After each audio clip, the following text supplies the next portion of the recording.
And the reason that people don't really think about it is because it happens in front of us, but it's also underground at the same time. It's, the more nefarious behavior, and it can happen right in front of us, but it's so clandestine we don't even see it.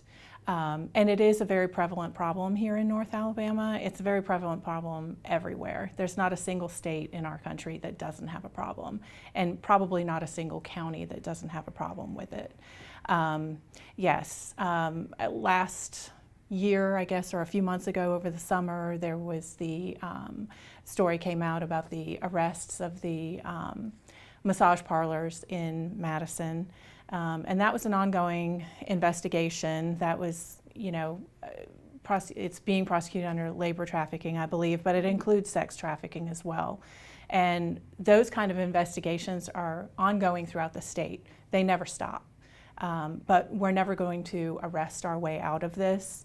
It's going to take the public to recognize that it's going on, and to understand and be educated about what human trafficking is. That's the only way that this is going to stop here. We have this stigma in society that views prostitutes as a whole as part of the problem. They are the culprit and they're part of the criminal activity.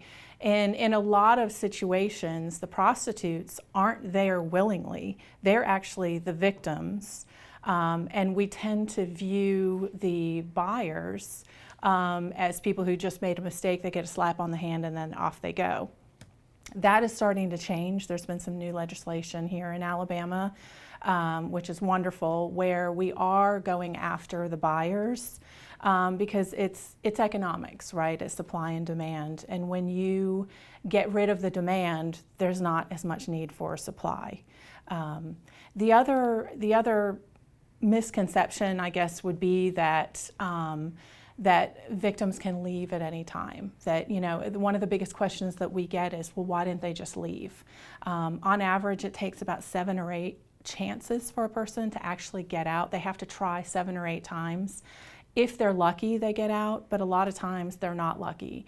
And by unlucky, they are beaten if they're caught. Oftentimes they're killed. The average age of a sex trafficking victim is, or the average age that they enter into sex trafficking is 14 here in the U.S. That includes here in North Alabama. And the average lifespan of somebody in human trafficking is 7 years. So if somebody enters at the age of, let's say, 14, right at the average, they can expect to live, 7 years beyond that. And it's either, suicide, or they've been beaten to death, or, the drugs get them. And they're often given drugs to help subdue them.